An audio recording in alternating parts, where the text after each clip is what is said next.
abaririmbyi barakoze hanyuma dushitse mu wundi mwanya ukumva ijambo ry'Imana tutekereze kugira ngo umuntu wese agire icyo atahanye turaye kaze umubwiriza wacu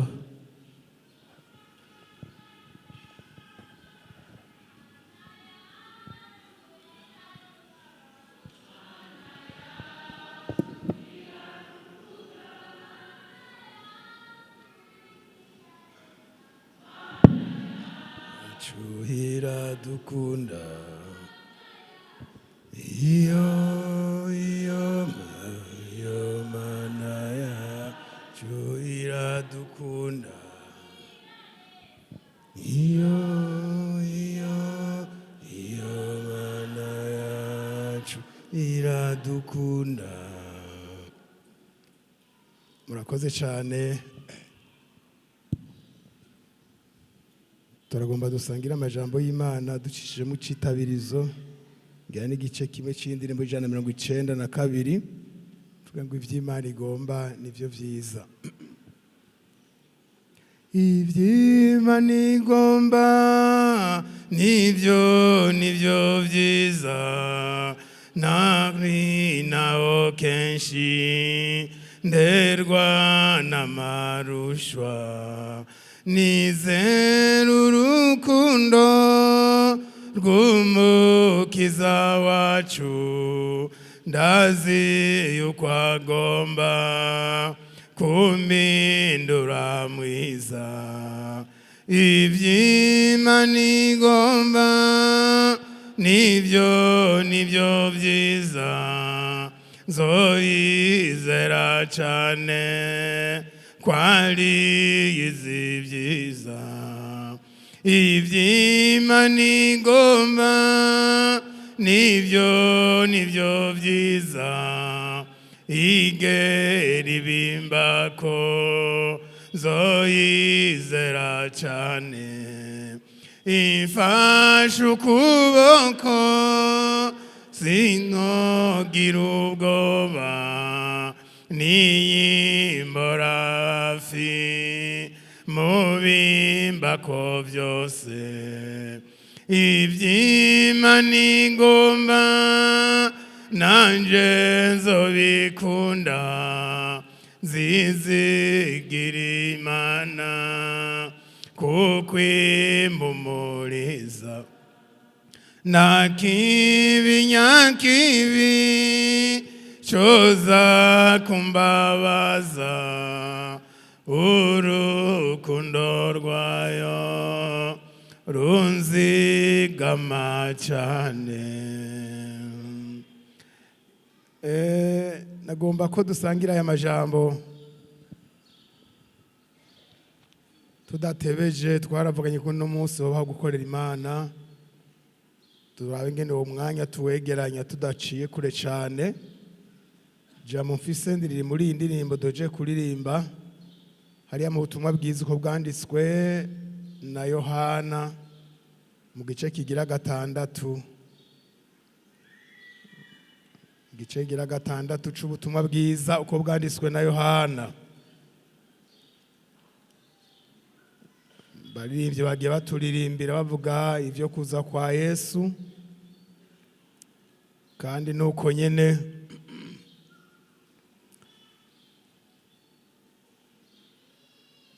yaraje. Tuzoshishikara kuvyumva tuvyibukanye haba mu ndirimbo canke mu majambo y'Imana.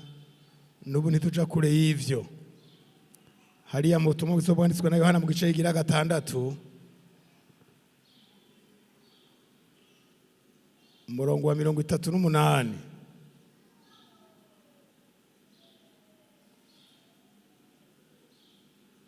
handitse ngo kuko ntakuwe mu ijuru no gukora ivyo nigombera ariko nazanywe no gukora ivyo wantumye agomba.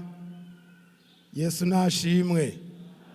3:9 kandi ico wantumye agomba ngiki agomba yuko mu vyo yampaye vyose hatagira na kimwe kinzimirana ariko ngo nze nkizure ku munsi w'iherezo.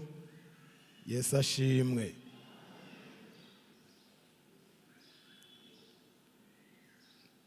Nujya murongo nitwowusiga tugarukirize kuwa 40 ko jambo ni rimwe. Kuko iki arico data agomba yuko ubona umwana wese akamwizera agira ubugingo budashira, nani nkazomuzura ku munsi w'iherezo. Zinguru usubira mu Kubafu igice gira 5, ni hafi yaho. 5 umurongo wa 30. Ntaco nshobora gukora nigeneye, uko numvise niko nca urubanza, kandi urubanza nca rurabereye. Kuko ntarondera ivyo nigombera, ariko ndondera ivyo wantumye agomba. Amen. Baheburayo 10 umurongo w'9.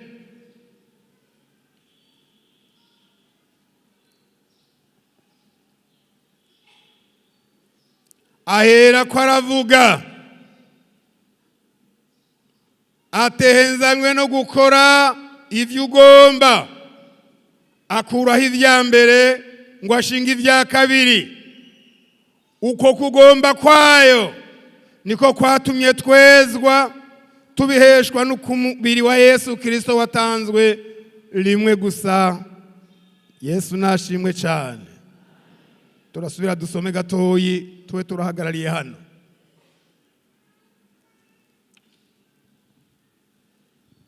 Ijambo dufise ngo nireva ngo gushitsa ubugombe bw'Imana. Gushitsa ukugomba kw'Imana.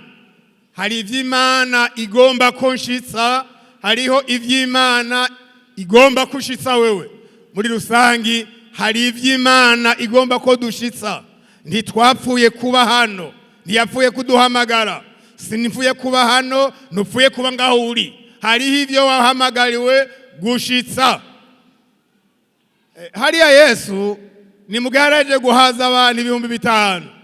Hari amajambo menshi yari yavuzwe, hanyuma rero ntibari bamumenye. Abantu kuzazanirwa vyamaho, nubona uzazaniwe se yozabihereye ko ivyo vyamaho.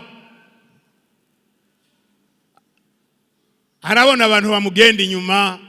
Yesu arazi imitima y'abantu, ntawabaza ngo mbega umonera nakameze gute. Oya, Yesu aravyirabira, arabegeranya bose adacaguye abantu b'abagabo n'abagore barimwo n'abana bakiri bato barimwo. Ariko ibitigira ivyo hambere baharura abagabo gusa. Abagabo bashika 5,000 arabagaburira, n'abagore baraho ariko ntibaharuwe ibitigiri n'abana. Abantu bagereranya bavuga ngo abagore bashobora kuba benshi gusumbya abagabo, kandi n'abana bakabamwo. Baravuga ngo naho bako byo byari 5,000 bishobora kuba byari hafi 20,000. Bose arabagaburira bararya. Ubutumwa nk'ubwo burimo guhembuka, nta muntu atobukunda. Mugabo rero intumbero ya Yesu ntiyari iyo. Ika Yesu arashobora gukorera umuntu ikintu, ariko afise iyindi ntumbero kuri uwo muntu. Afise ibindi bintu amuronderako. Hanyuma Yesu bukeye ntiyababwiye ngo ejo murazogaruka. Ubwo butumwa ntibwari bugikenewe bivanye n'ivyo baharonkeye. Bariye imitsima, barahaga, amafi bararya, kandi Yesu agomba gukorera ikintu ntabura hakura. Ika Yesu ntabura hakura. Iyo misima ntayo Yesu yari yatekeye. Namye ndaba protokoli rya munsi yaragize ikibazo. Gaburira aba bantu navyo dufise. Umwe muri bati mugabo ndavye muri abantu bari ngaha harimwo umuhungu umwe afite udutsima 5 n'udufi 2. Ikintu nashimiye uyu mu protokoli yari yakoze igikorwa ciwe kandi mu buryo bwiza, kugira ngo winjire mu igunire ry'umuntu umenye imitsima irimwo n'amafi arimwo ibitigira ivyayo. Kuko sinibaza ko yoba Andre yari yarose umwanya wo kuvuga ngo turabe ivyo bintu uteke ivyo ari vyo. Hama Yesu acavuga ati zana rero. kandi murumva nyene imitsima ndiyavuze ati udufi twanje n'agatsima kanje tuza kuntunga. Uwo mugabo avuga ngo ndadutange we niki jewe sinibaza ko twese turi ngaha twari kubishobora. Je ntavyo nari gushobora, je munyantege nke, mugabo wowe imwe mugera kure wari kubishobora. Rero Yesu ngo acarabahaza nyarutse, hama bukeye ngo baca barakorakorana bararonderana. Ubutumwa bwavuga ngo hari umusiguzi twamanyejo arababara abantu kuko samajambo y'Imana gusa, ariko kandi aramya ko n'abantu basonza ngo tugende. Natanga ijambo ry'Imana gusa, atangana n'indya abantu bakarya. Hariho abantu gabagira mwe n'ivyo. Hariya mu ntango ndashimira ishengero. Ntuvuge ute kubera ko urishima no kubera ukoreramwo rero. Oya, sivyo. Abantu batuzaniye ubutumwa nukuri Imana ibahezagire. Kubera iki? Nta bintu bigeze batureresha ngo bavuge ngo kugira ngo aba bantu baze banza mu bahibi urarushitse bagaca bavuga ati zari imberezwa, bagaca bakwigisha gutahingira 10 ugomvye ukabandanya canke ugataha. Erega hari abaca bataha.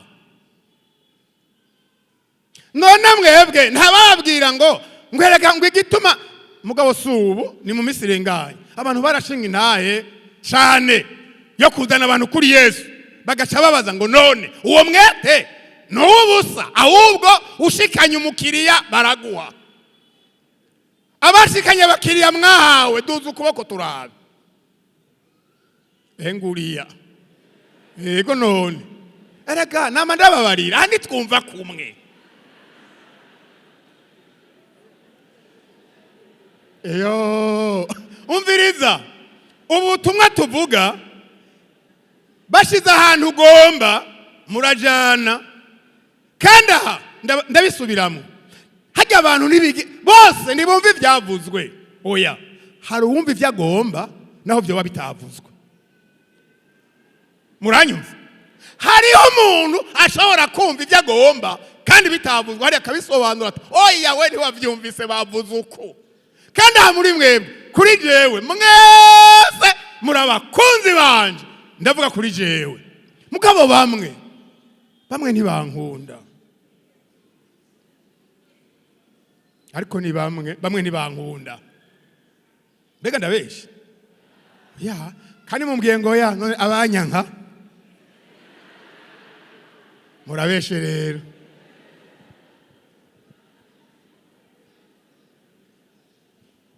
Ntiyari ntumbero ndahaca nje mvayo sindahateba. Ubutumwa bwiza bwanditswe na Yohana, sikuri hamwe twariga igice c'indwi.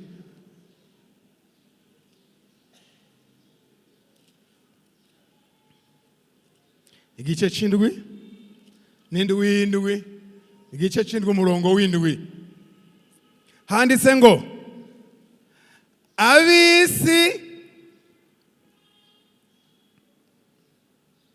ntibagira gute?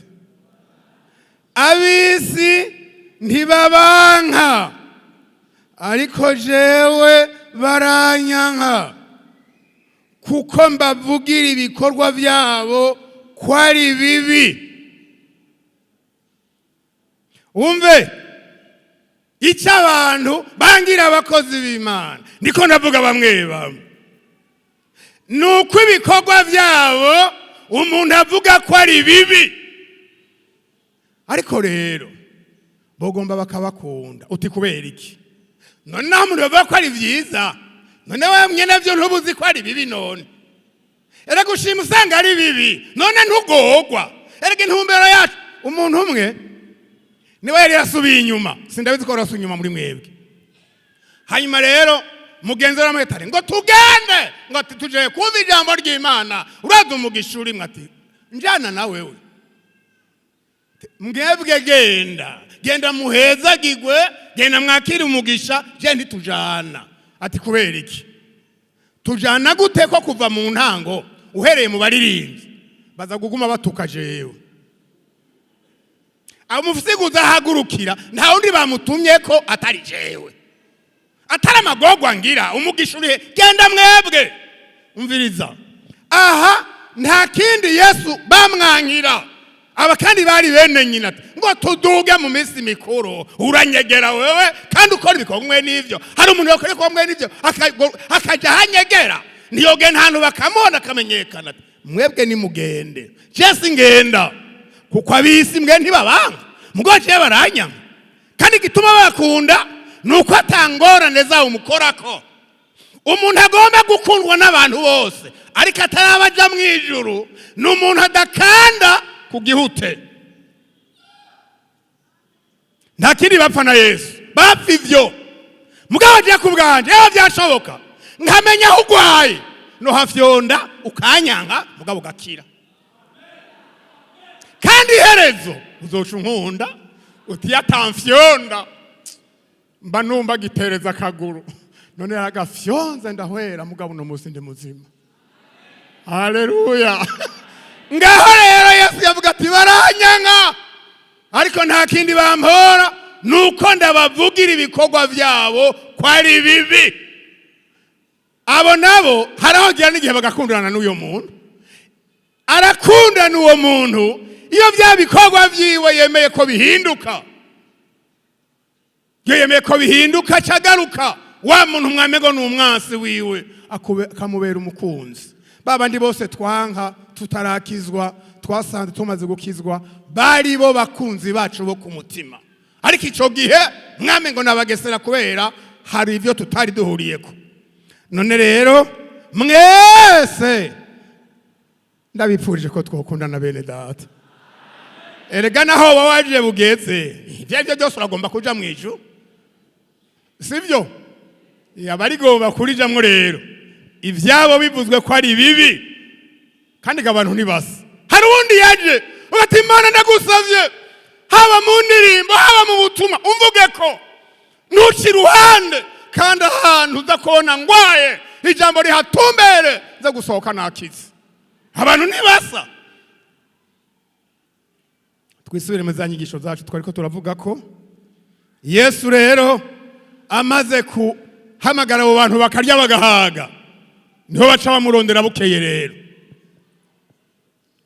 mugabo sharabakwepa ati ndabumwe tukungana ntiduhurira hamwe twahurira ejo arababisa ngo acafata ubwato nkova ngaha mu gisagara ateraja mu rumonge ari mu kiyaga baramurondera baramubura barariha amanahuri none ga yemega aho inahuri barishe nta ndya zarimwo namwe ndavyiyumviye bya Yesu biraryoshe kweri inahuri canke itike ngo bamubonye baturaza aho twakurondereye tumwaduhaye ejo bwari inkora mutima hajya abantu harimwe indyarya mugabo Yesu nta muntu amuryarya ata muntu ndera ku butumwa tego burya butumwa bwari inkora mutima tugomba gusubira utubarire atumviriza uyu munsi ndabona kibaza njanye nejo kuko ejo nagiye kuba hindya ariko sizo zari zabazanye ejo mwari mwarose ubutumwa bwiza mundera ikigongwe mbona mwogwa mu nzira mugabo nkora kijya kugira ngo mumenye jewe rero nimukore indya ziyoka mukore indya ziza n'ubugingo urumva kuyemwe indya erega naho mutwenga aha wosokoramo ikintu citwa indya ati naho uza kuja mu rusengero uza gushika wigonya aho benshi boza ika havuye mwindya atumviriza mukorere indya ziza n'ubugingo buhoraho batumviriza no dukore tubwire twakora iki ngo dukore ibikorwa vy'Imana ati wowe Imana ngiki nukwizero Imana yatumye ati none baca baramukatisha muzobisome murabe bati mugabo Mose yaratanze umutsima mu bugaragwa manu uruva basubiye mu vyindyaga kumwibutsa ivyindya naho bagomba ubugingo n'indya ntizibure ateka Mose uriya mutsima yatanze siwe yari imana ivuye mu ijuru kandi abariye kuri ya mutsima bose barahwera na Mose ntakiriho ariko uburyo umubiri wanje akiringa amaraso yanjye yogira ubugingo muri we kandi nzomuzura bati noneho biracitse. Ubu rero indyo urazibuze ugomba ko barya wewe ateka jewe saho ndi y'amajambo akurikira umwara yasomye arabakurira ku nzira nimutarya umubiri wanje ngo mw'amaraso yanje ntimugira ubugingo muri mwebwe ngo abantu benshi baca baramuva inyuma batangura kugenda. Niho ngo ndiko namwe 12 bati none namwe muromba kwigira umwe muri bateka naho tuje twe twarizeye twabe ko ari wo Kristo ufise amajambo y'ubugingo tuvuga ko tukaja kwandi. Uriya murongo 38 yo twasomye musubije y'amaso gatoya handitse ngo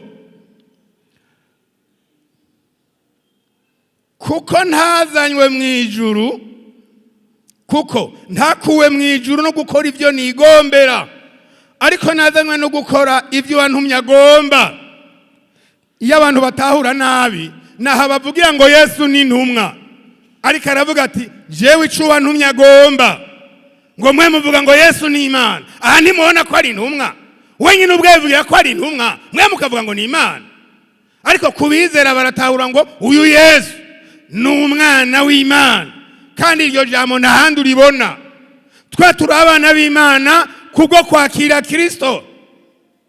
Kristo si umwana w'Imana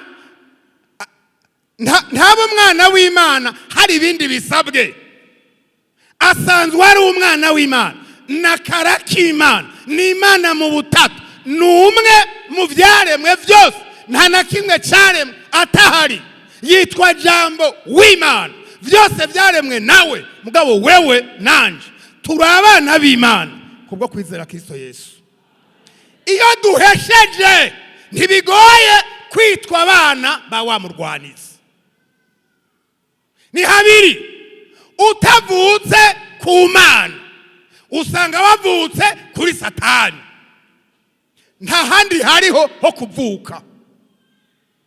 Aha rero ava ngo ico wantumye agomba sinakuwe mu ijuru sinazanywe no gukora ibyo nigombera naho nari Imana mu butatu. Murazi ko umwanditsi umwe yavuze ngo naho Kristo yari Imana ni Paulo yabigiye Filipi ico ca kabiri naho yari Imana yasanze kuringanira n'Imana atari ikintu cyo kumirako ariko ngo yisiga ubusa yakira ishomugurano acikosa n'abantu ivyo naco vyamugize ngo bikore kwiteka ryiwe. Aha rero ngo ico icyatumye ava mu ijuru ntiyaje gukora ivyo yigombera mugabo yaje gukora ngo ivyo wamutumye agomba kandi ivyo wamutumye agomba ngo yagomba ko mu vyo yahawe atana kimwe kimuzimirana.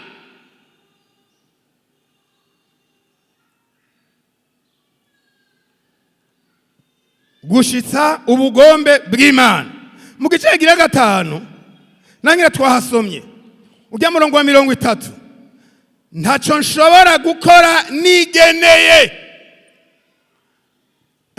Abantu barakora ibintu bigeneye. Hari umuntu arari inzara cyakayirirwa agaca bavyita ngo n'uguteka umutwe ariko je sikunda vyita wowe uteka niyo warura uhava muzigirana cyo kaja mwamazi akiyumvira ati mbesha ndabigenze gute ngo ndabe ko noramuka ati ntaco genje kurabompenda ndiko ndavuga ntaco nshobora gukora nigeneye genda kurandero wahene ino ngira sibirebire cyane iyo hiyo mu gisagara inzu z'abantu babaye ntibazijamwo baja ku nzu nini inzu zirimwo aza gukubita umugere hagira ikintu hakura iwawe atakintu kari hakubita umugere ngo hakura iki tamina none amina tangura akagukanga ukagira ubwo kandi abakiso barakangika kandi ibyo bintu nibibi cyane reka kuba mukangika muri abantu b'Imana hajya muri akijugumiza ukamuraba mwene uku nukora gasubira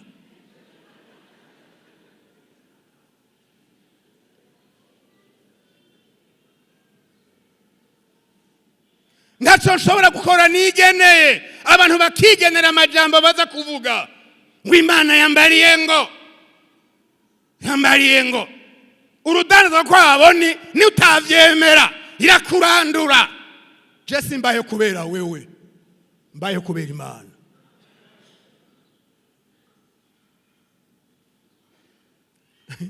Wa musi naragacishijemo none niyo nagenda jewe, none Imana izobihagaritse kwimbura none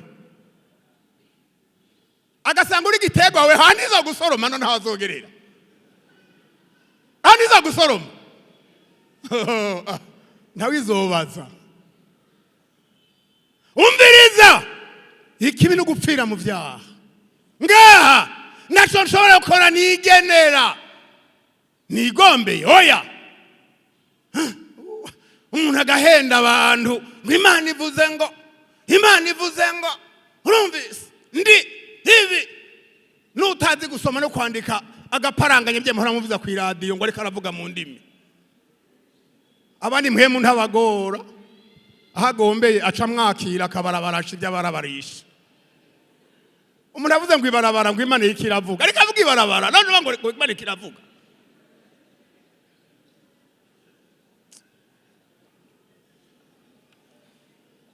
Munyihanganire, hari umurongo umwe mu Baheburayo ugira Bibiliya zihano mufashe ndaho nateguye by'ukuri ariko numvise no uvuga Abaheburayo 1 hera ku murongo wa mbere.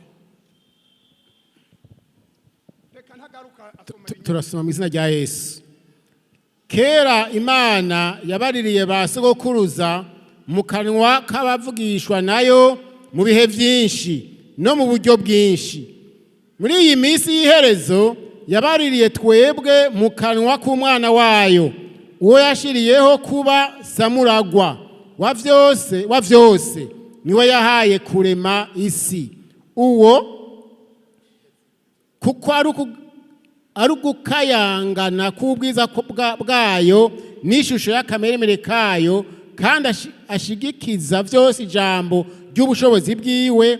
Ahejeje gushiraho umuhagiro w'ivyaha avyagira iburyo bw'icubahiro c'ubwami bwo mwijuru, amaze kuba uhambaye kurusha abamarayika nk'uko izina yarazwe rirengeye yabo.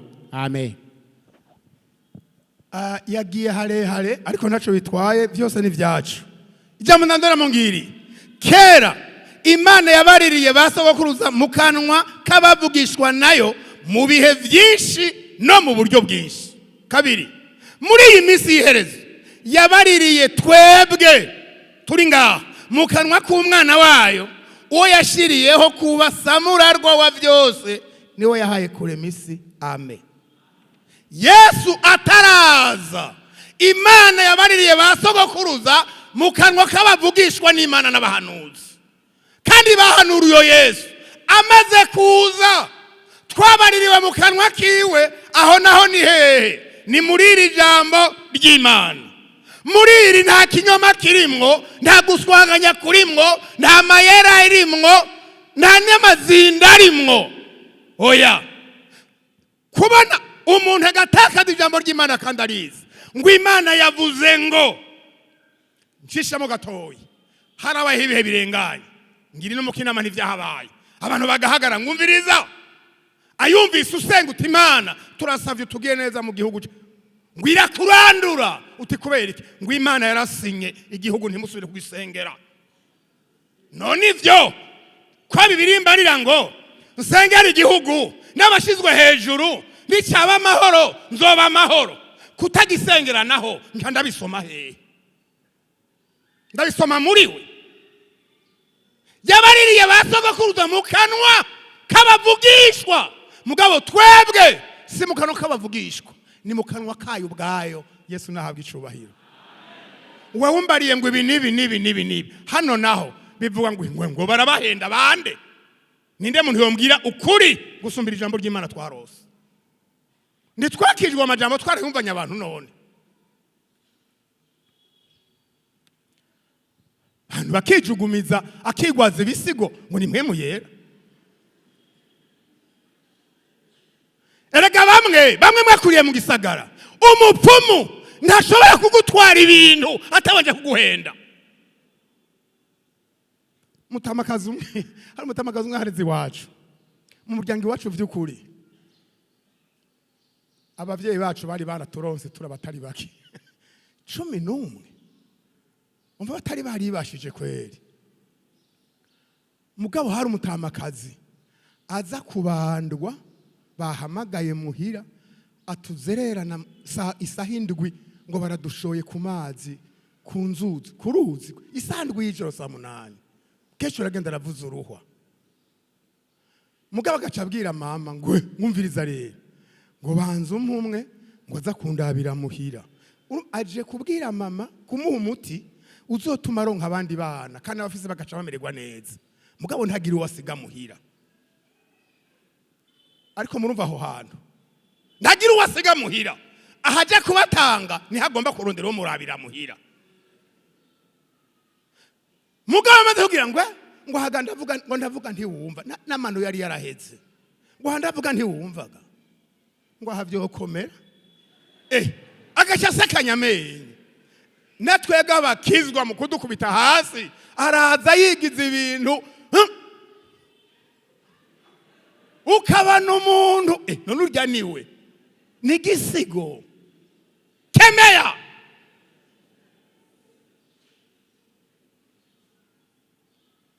Erega twagomba tukahateba none ko badusohora ishengero, ko badutwara abana kandi birive ngo azobona ibara umuntu azimiza umwana muto kandi ugiye kuraba abajana nukuri ndebere Imana simbeshe. Nta bintu by'ubugingo babaronderera atari kurondera utwo bakurako ngo babe barabayeho kabiri.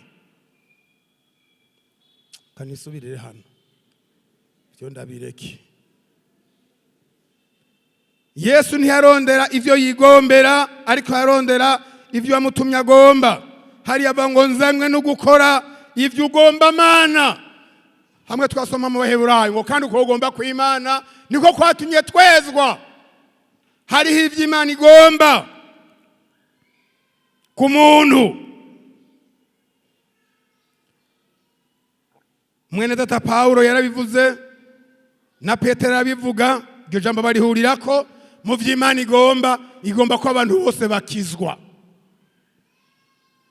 Igomba ko jewe nawe dushitsa ivy'ubugombe bwayo kugira ngo abantu bakizwe. Baravye inyifato zacu, baravye uko tuvuga, baravye uko tubayeho, baravye ingeso zacu, abantu bahimbaza Imana bakizwe.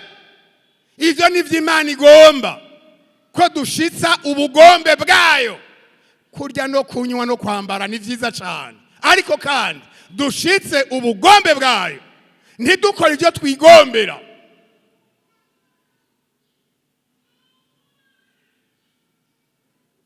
Hari umuntu akubwira ijambo wamuhinduka tereko nuko ndakubaze rero ko birivuga ngo tuvuga amajambo akwiye gukuza aho ukwiye kuyabwirwa. Iryo jambo ni mwe mari guhaye ukabona ariko ararya indimi, ni mwe mari guhaye. Hano mose tuca duhora ngo bangize nabi. None jewe uwo bungiriye neza unyishe nkagenda mvyimvye asino ntitwovana ngize ntoya aha sinafashijwe mbabarira ntivyagenze neza. Ibo utunga ubugingo bw'umuntu, ubugingo bw'imwemu. Ntidukora ivyo twigombera gushitsa ubugombe bw'Imana. Imana igomba ko abantu bose bakizwa bagashika kukumenya ivy'ukuri. Niko Petero na Paulo babiri bavuze, uzovyisomere mu cete ca mbere ca Timotheo 2:3-5 canke cete ca 2 Petero yanditse mu gice kira 3 uriya murongo w'icenda. Mbega dushobora gushitsa ubugombe bw'Imana tumeze gute? Dusabwa iki kugira ngo dushitse ubugombe bw'Imana? Mbega jewe ndashitse ubugombe bw'Imana? Twarivya ndirimbo 192 ivuga ngo ivy'Imana igomba nivyo vyiza, je ivyo ngomba sivyo vyiza. Oya, muga ivy'Imana igomba nivyo vyiza, ivyo vyiza. Ivyakozwe n'intumwa ahubwo dusa n'abahejeje. Ibyakozwe n'intumwa ibice 13:22. Umuntu ashitse ubugombe bw'Imana iyo bameze gute? 13:22. Ni mu butumwa Pawulo karigishiriza muri Antiokia Pisidiya.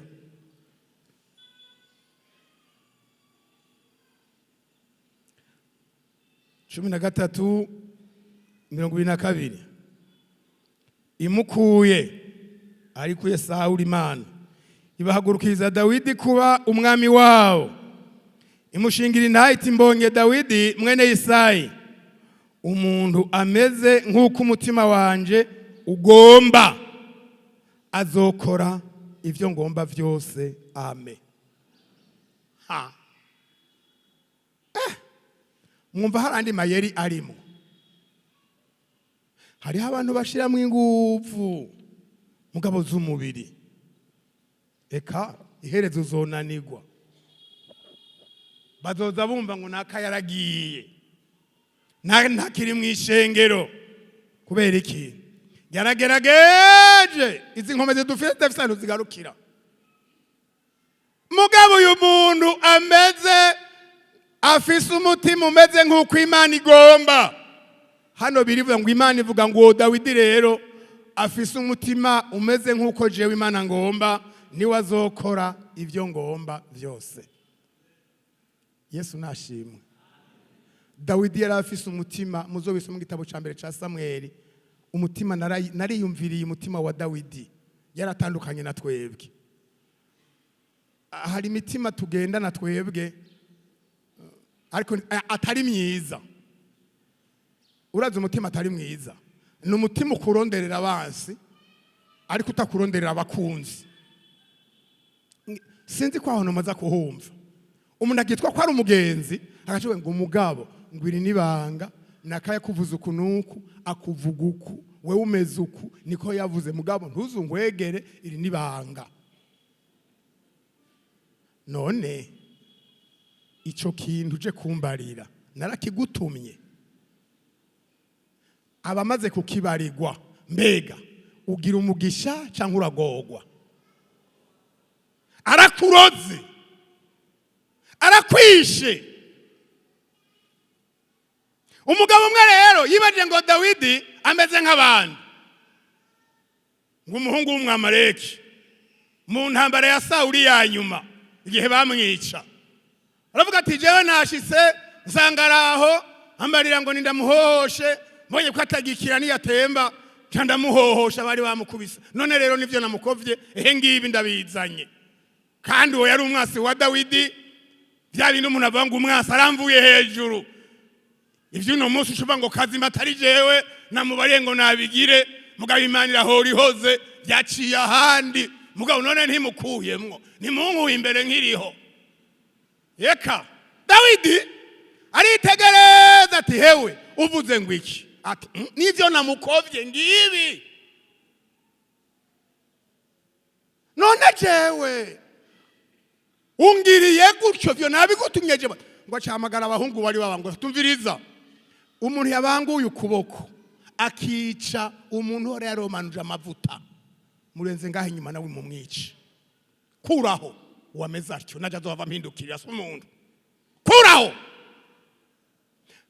Uravye amarera yarize kuri Yonatani na Sawuli bahwereye kandi bariko baramugwanya. Ararira ati mbega Yonatani n'ubuhizi bwawe wopfuye nk'umuntu ataco ashoboye kwe. Ararira kugeza aho yowamuga ati wa mugabo ndo mukuru w'ibiro bikuru bya gisirikare, ibintu uri kuragira rero habonetse insinzi ku bantu bari baguteye ingorane, abantu bo kubashimira kandi benshi baraburiyemwe abana babo abagabo babo.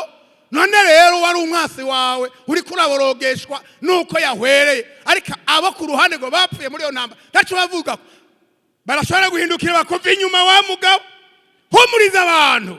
Dawidi yari afise umutima rero woroshe no kwihana kwiwe muramunzi. Natana amadoka ati wagize ibintu bata sawa mu mukungugu mu munyota ataravye ngo hari abakozi. Yarafise abakozi benshi bakamuca hejuru mu mukungugu mu magunira baraba Dawidi bamuca hejuru mwenuko none ahadapfukama hasi ntiyacumuye. Erega wacumuye nta kiri kiba kigisigaye. Ni bibiri, gukomantara ukagumuka, kandi umbabarire mvuze bitari ivyo. Mvuze ngo urakomantara ukagumuko, sivyo? Urakomantara ugashugumukomantara ukagumukomantara ugumukomantara ahaja kwibindi kwiherezo uzogira ivyago. Dawidi suko rero siko yarameze, ameze nk'uko umutima wanje ugomba, azokora ivyo ngomba byose. Nico gituma no mu rura rwiwe ariho Kristo Yesu umwana w'Imana yaje guca mu rura rwa Dawidi. Dawidi sinzomubesha, sinzobesha Dawidi, ivyo navuze nzoyimushitsako. Rero ninde ashobora gushitsa ubugombe bw'Imana, gushira mu ngiri vy'Imana igomba? N'umuntu ameze nk'uko umutima w'Imana ugomba. Amen. Dusenga Imana. N'amajambo atahurika, ntagoye gufata ku mutwe, agoye gufata mu mutima, mugabo ku mutwe ntagoye. None wewe unama, ndakubaza ikibazo wunamye.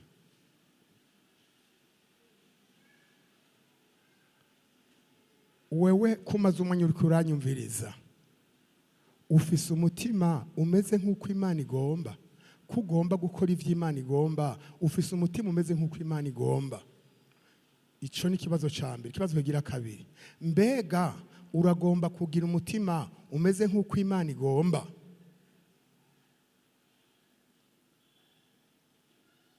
Umuntu yumva ati jewe naho umugabo wanje atabizi, naho umugore wanje atabizi, naho papa wanje atabizi, naho tuvugana atabizi, umutima wanje ntumeze uko Imana igomba, kandi ndagomba kumera uko Imana igomba. Ucuva hasi. Aho wavyumvise, ucuva hasi. Canke ugomba uvuga uti oya ndagomba kugumuko, vyose bifitiye uburenganzira. Mugabo jewe nzowampeje kuvyo nkwiye kuvuga.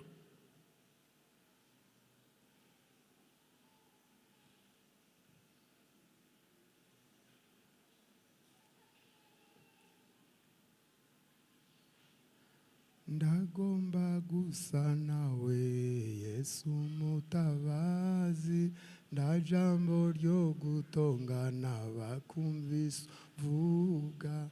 Ndagomba gusa nawe ko wasenga kenshi, wihereranye n'Imana kuri wa musozi.